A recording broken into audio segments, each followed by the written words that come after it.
오늘 말씀은 하나님의 관심 동행이라는 제목으로 말씀을 살펴보도록 하겠습니다.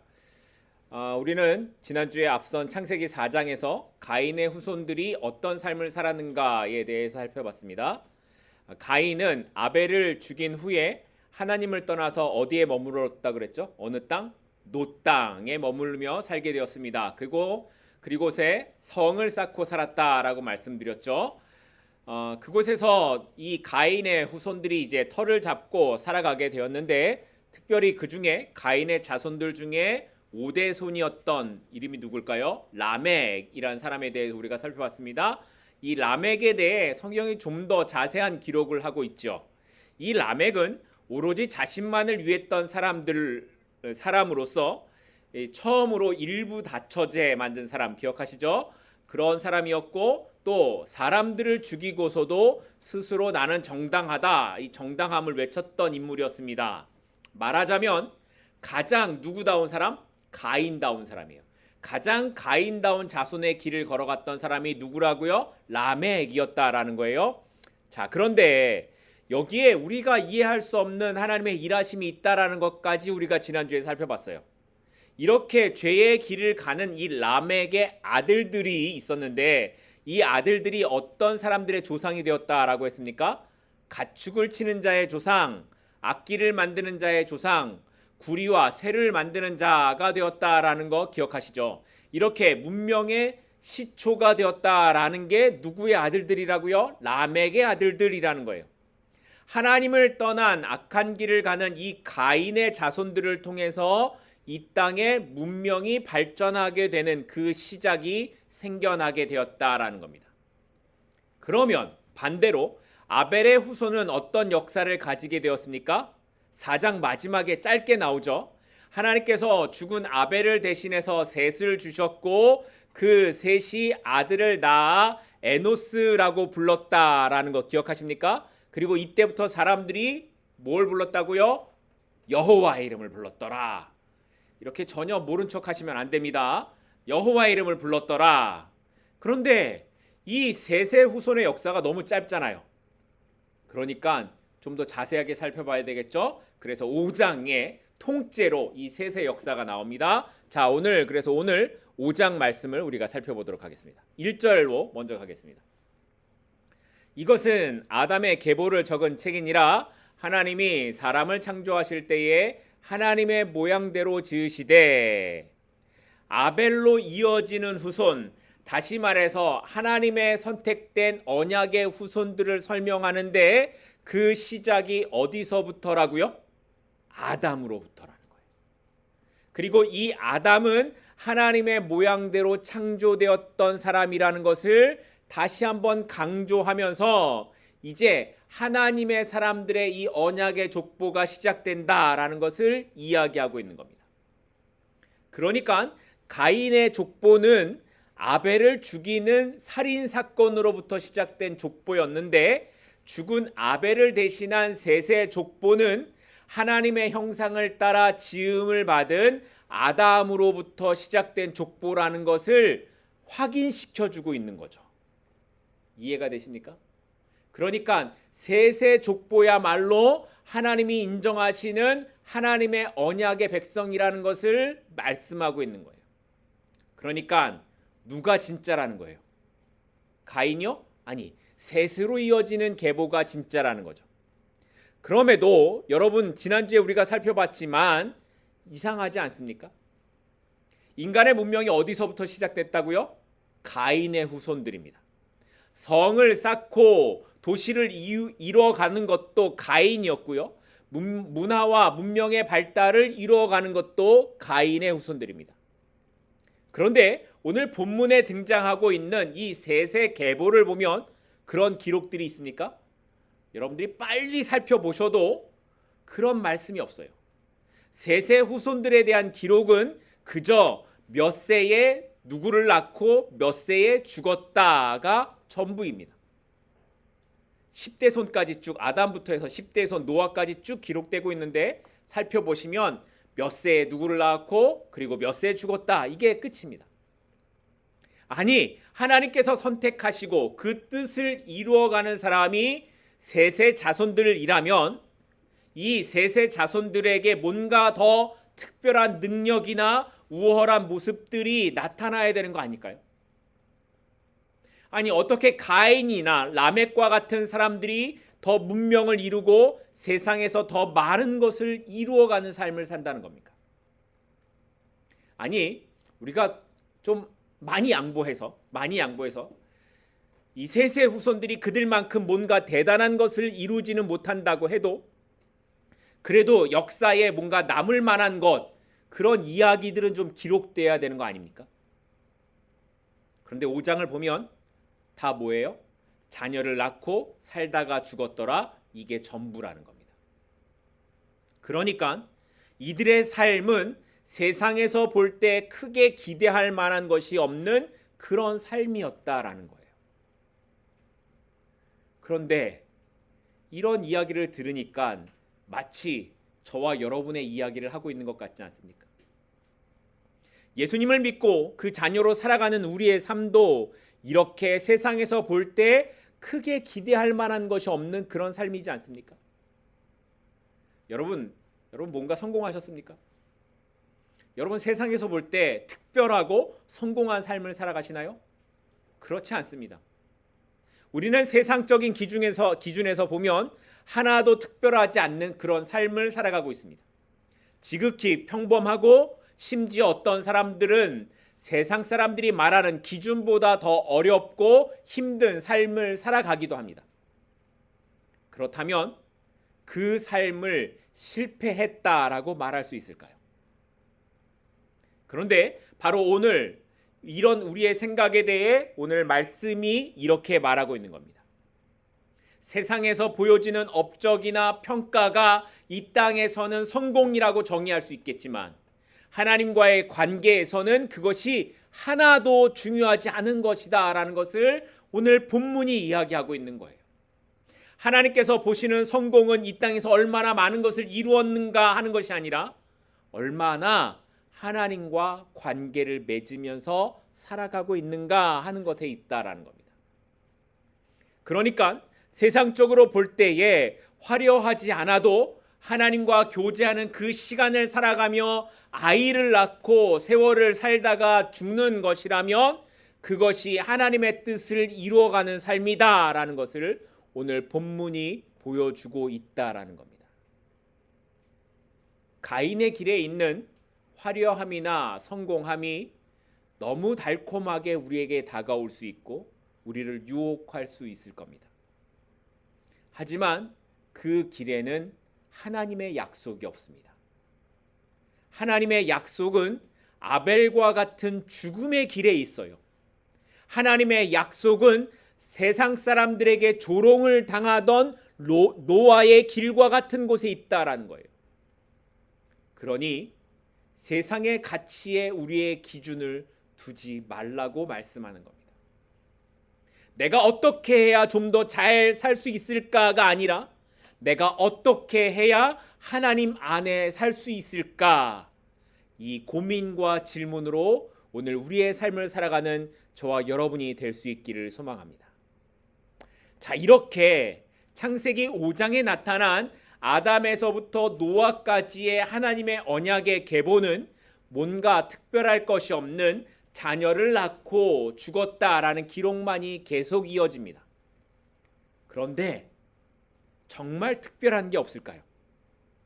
여러분 오늘 창세기 5장을 보시면 정말 특별한 게 없어 보이십니까? 그런데 뭔가 다른 게 있어요. 자, 잘 보시면 제가 숫자를 불러드릴게요. 930, 912, 905, 910 무슨 숫자일까요? 당시 사람들이 살았던 나이에 관한 숫자입니다. 심지어 무두셀라는 몇 세까지 살았다고요? 969세까지 살았다라고 합니다. 거의 1000년에 가까운 세월을 살았다라는 거죠. 여러분 상상이 되십니까? 여러분들이 900세 넘게 살았다, 이게 상상이 되세요? 자, 그런데 여러분 어떠십니까? 여러분 이 이야기를 들으면서 나도 이렇게 오래 살고 싶다 이런 생각이 드십니까? 아니면 아, 나 이 정도 살았으면 충분해. 뭐 이런 생각이 드십니까?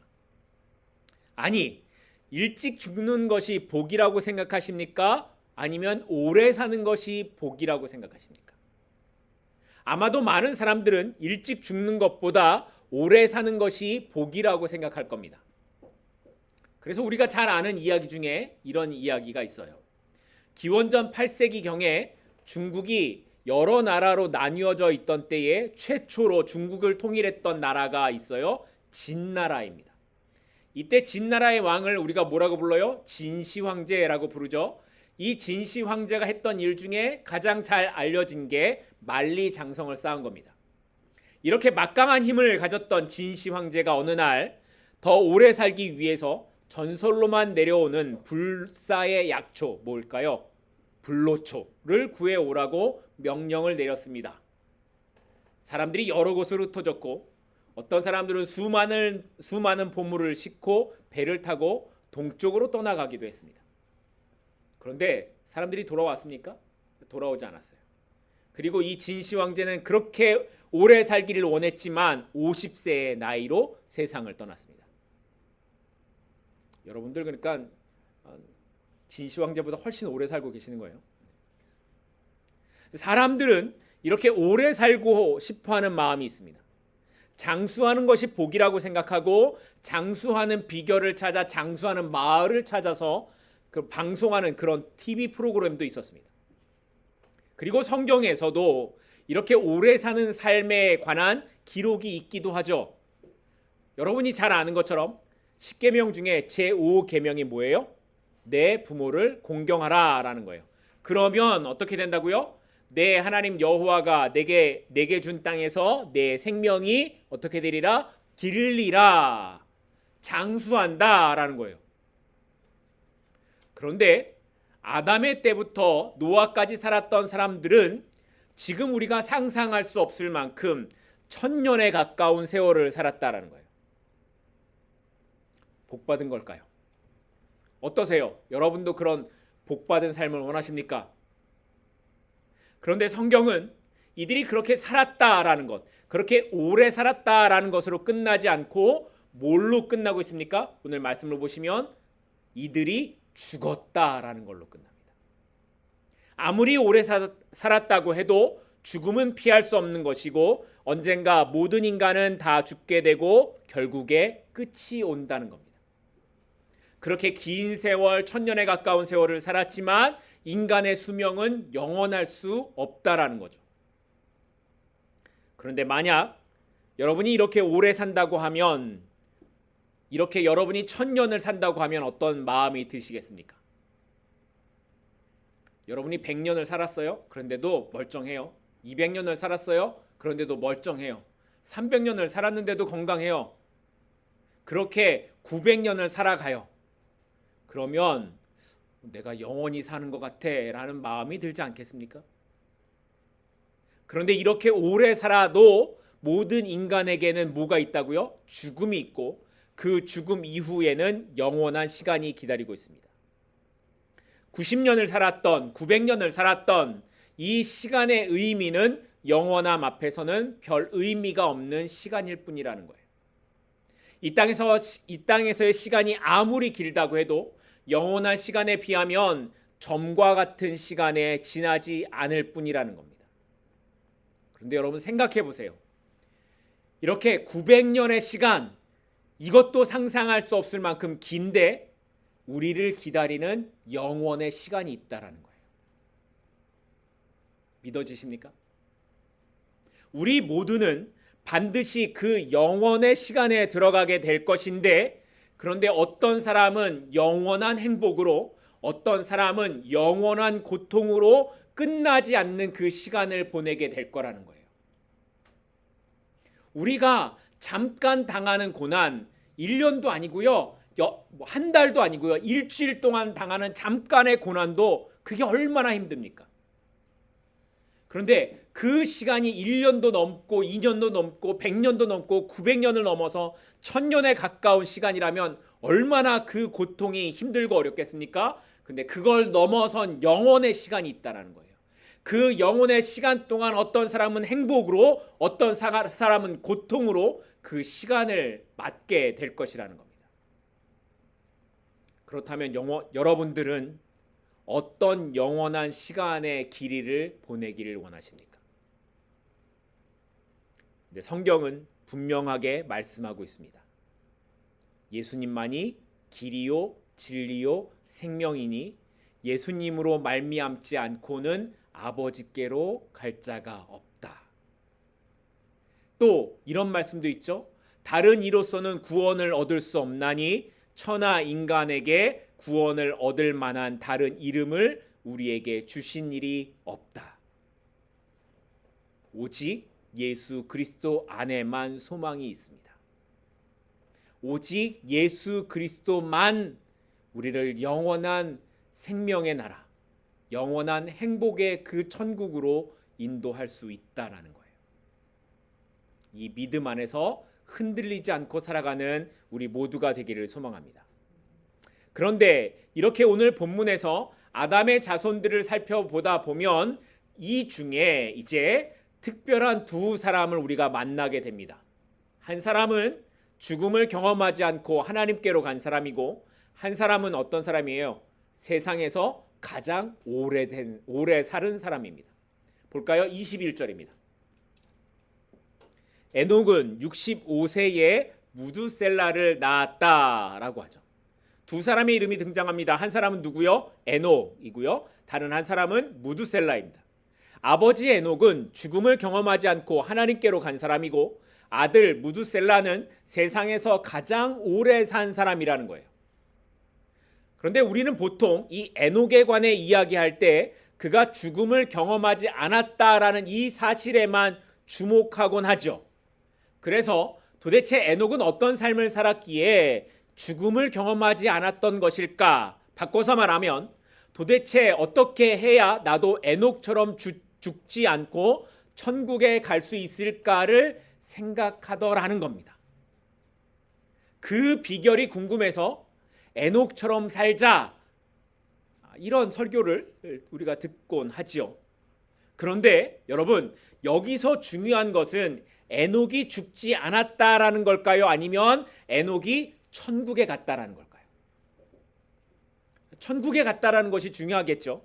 그러니까 우리가 죽음을 경험하던 혹은 죽음 없이 천국에 가든 중요한 것은 죽음은 과정일 뿐 결과는 뭐예요? 우리가 천국에 갈 수 있는가 하는 부분이라는 거예요. 다시 말해 우리는 죽음을 피하려고 사는 사람들이 아니라 죽음을 넘어서 그 다음에 있는 영원한 나라 천국을 바라보며 사는 사람들이라는 겁니다. 이것을 잘 보여주는 사람이 있어요. 구약시대 남유다의 왕이었던 요시야 왕입니다. 이 요시야 왕은 8살 때 왕이 되었는데, 왕이 된 후에 요시야 왕은 우상의 산당과 신상들을 다 제거했고 또 예루살렘 성전을 보수하고 수리하게 했습니다. 그러던 중에 성전에서 율법책을 발견하게 되자 그 말씀을 읽고 옷을 찢으며 회개했던 그런 왕이었습니다. 심지어 그는 온 유다 백성들을 다 회개하고 하나님께로 돌아오게 했던 왕이었고, 그 왕에 이르러 6월절이 회복되었다라고 성경이 기록하는 그런 왕이었습니다. 하나님을 잘 믿었죠. 어떤 왕보다도 하나님을 잘 믿었던 왕입니다. 그런데 이렇게 하나님을 잘 섬겼던 요시야 왕이 어떻게 되었습니까? 애국과의 전쟁에서 화살에 맞아 죽고 말았습니다. 그때 그의 나이가 38살이었습니다. 정말 이른 나이 아닙니까?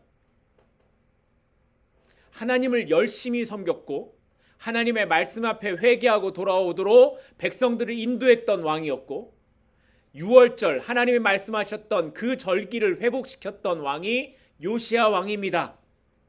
이런 왕은 좀 더 오래 살아서 하나님의 말씀을 이루어가는 삶을 살아야 되는 거 아닙니까?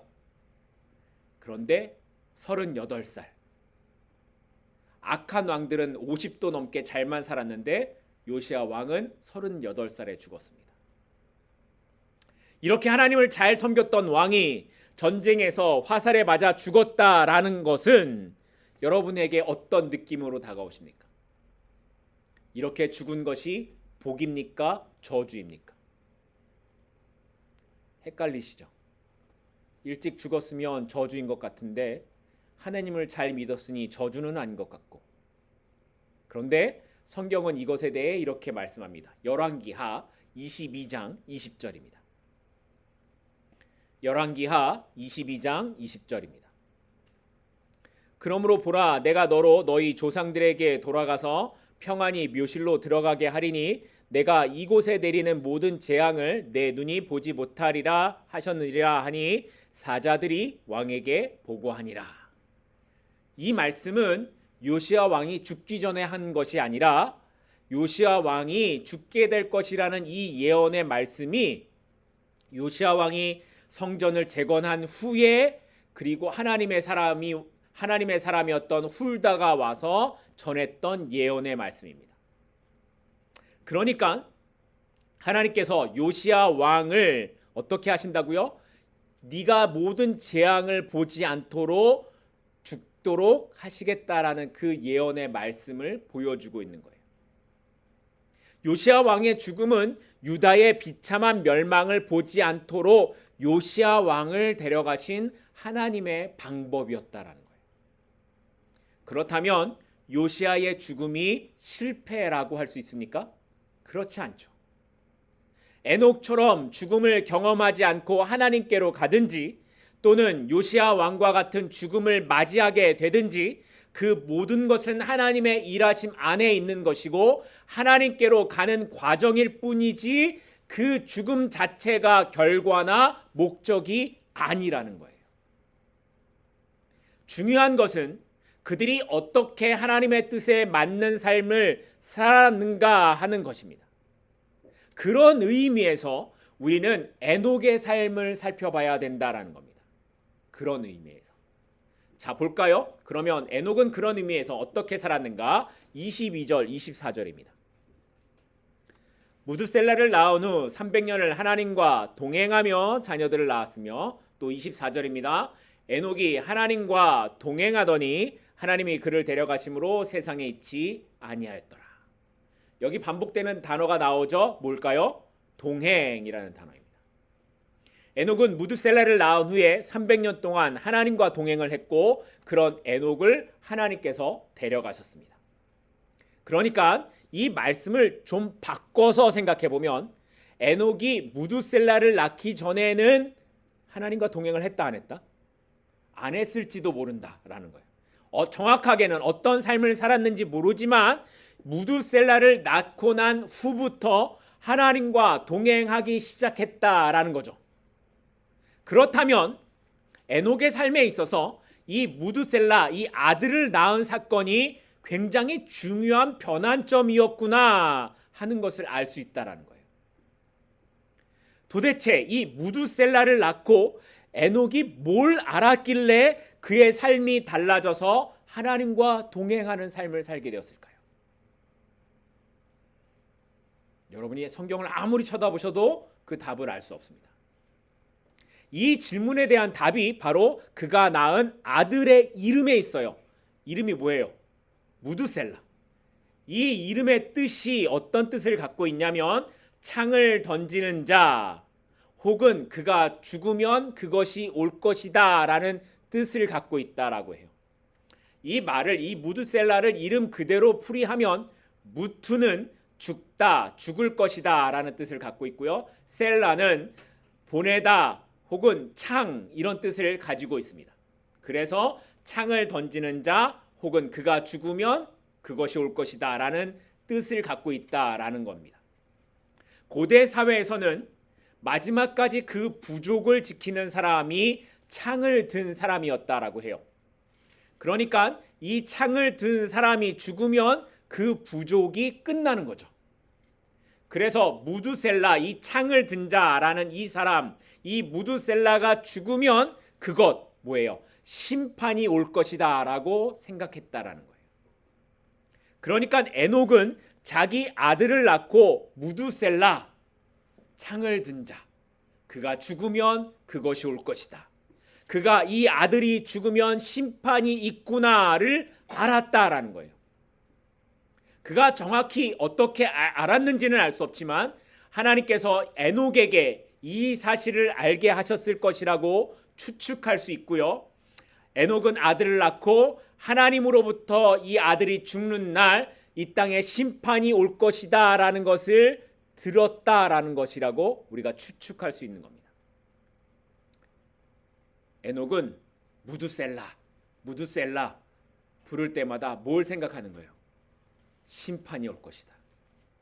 이 아들이 죽으면 심판이 올 것이다. 이런 생각을 했다라는 거예요. 자, 그러면 이제 이 추측이 맞는가를 좀 확인해 봐야겠죠. 이 추측이 맞는가 확인을 해봐야죠. 자, 볼까요? 여러분들 이제 산수를 잘 하셔야 됩니다. 산수를. 하나님께서 세상을 심판하셨을 때 그때 노아의 나이가 몇 살이었을까요? 600세입니다. 600이요. 자, 그런데 노아의 아버지 라멕이 노아를 낳았을 때가 182세입니다. 182요. 그리고 라멕의 아버지 무드셀라가 라멕을 낳았을 때가 187세입니다. 그러니까 이 노아의 아버지 라멕이 노아를 낳았을 때 숫자와 또 그의 아버지 무드셀라가 라멕을 낳았을 때 숫자를 더하면 369입니다. 그리고 여기에 홍수 때 노아의 나이 600을 더하면 969가 나옵니다. 969 들어보셨죠? 누구의 나이입니까? 무드셀라가 죽었던 나이입니다. 그러니까 무드셀라가 죽고 그때에 뭐가 왔다고요? 홍수의 심판이 왔다고요. 에녹이 지었던 이름 그대로 무드셀라가 죽고 나자 심판이 임했다라는 거예요. 그러니 에녹이 아들을 보면서 함부로 살 수가 있었겠습니까? 무드셀라가 아프거나 하면 뭐 머리에 당장 떠오를까요? 심판의 때가 오나? 이런 생각이 들지 않았겠습니까? 그러니까 에녹이 늘 뭘 생각하는 거예요? 심판, 하나님을 생각하는 거예요. 하나님께서 심판하신다라는 걸 생각하는 거죠. 그렇게 에녹은 하나님을 생각하며 살았기에 하나님과 동행하는 삶을 살았고 하나님과 함께하는 삶을 살 수밖에 없었다라는 거예요. 그렇다면 여기서 질문이 생깁니다. 자, 그래요. 우리가 에녹이 아들을 보면서 하나님과 동행을 했다라는 건 알겠어요. 그런데 하나님과 동행하는 삶이란 그럼 도대체 어떤 삶을 말하는 걸까요? 에녹이 하나님과 동행을 했다라는 것이 그가 도덕적으로 아주 훌륭한 삶을 살았다는 걸 말하는 걸까요? 아니, 그가 300년 동안 정말 죄도 짓지 않고 생각이나 행동에 있어서 완벽한 삶을 살았다라는 것을 말하는 걸까요? 아니면 매일 아무것도 하지 않고 오로지 하나님 앞에 나와 제사 드리는 그런 삶을 살았다는 것을 말하는 걸까요? 동행하는 삶이란 도대체 어떤 걸까요? 그런데 이 동행하는 삶을 이야기하며 에녹에 대해 이렇게 말합니다. 22절 뒷부분이에요. 그가 하나님과 동행하며 뭐 했다고요?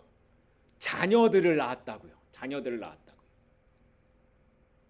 앞에 기록된 다른 사람들처럼 그가 자녀들을 낳으며 살았다라는 거예요. 무슨 말일까요? 그들과 똑같은 삶을 살았다라는 거예요. 다른 사람들과 같은 삶을 살았다라는 거예요.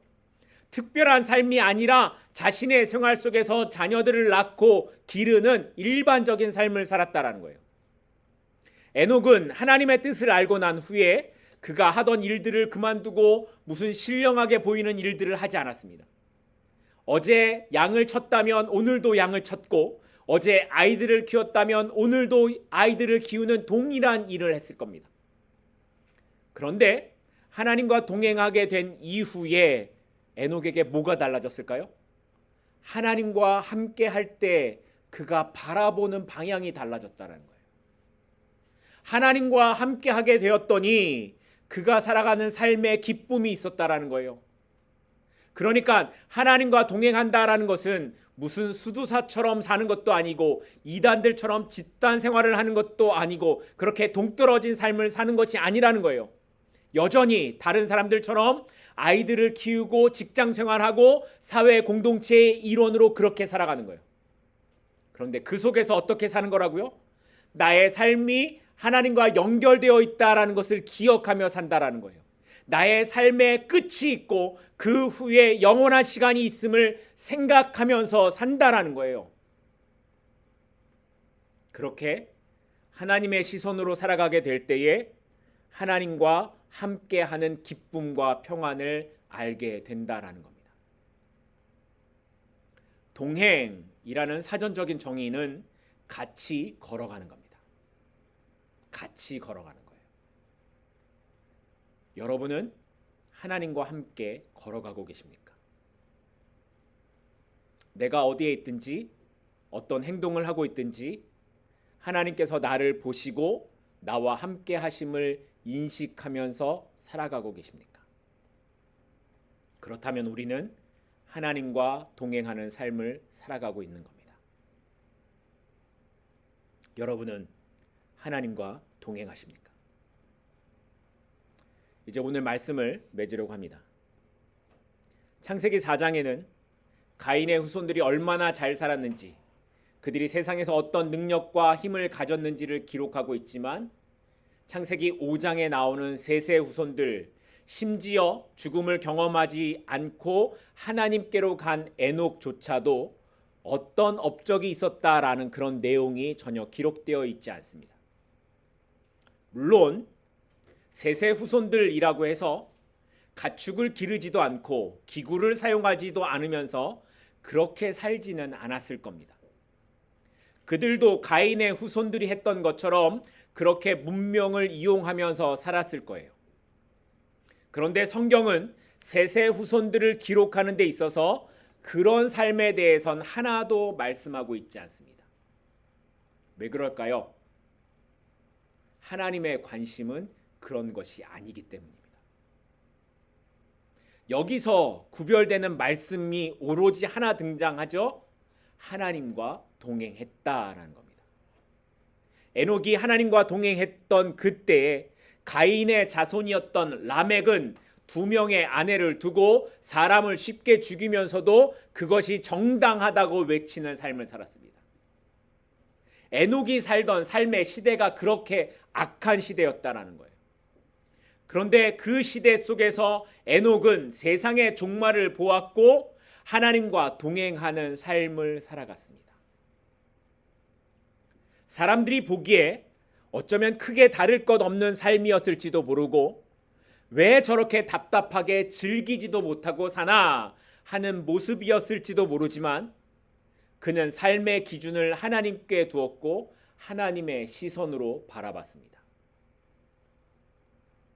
하나님께서 우리가 세상에서 무엇을 이루는 것에 초점을 두고 살아가기를 원하실까요? 하나님께서 우리의 삶을 통해서 야, 너는 그래도 세상에 내가 보냈으니 뭔가 업적 하나는 세우고 와야 되지 않겠느냐, 이렇게 원하실까요? 아니요. 하나님이 우리에게 바라시는 건 에녹과 같이 그저 하나님과 동행하는 삶을 살아가고 있는가에 관심이 있으십니다. 비록 우리가 완벽하지 못할지라도 하나님의 뜻을 구하고 하나님의 시선으로 삶을 바라보며 살아갈 때 우리는 하나님과 동행하는 삶을 살아가게 될 것이고 그 길의 끝에서 우리를 기다리시는 하나님을 만나게 될 것입니다. 여러분은 어떤 삶을 원하십니까? 여러분은 어떤 삶의 길을 가기를 원하십니까? 기도하겠습니다.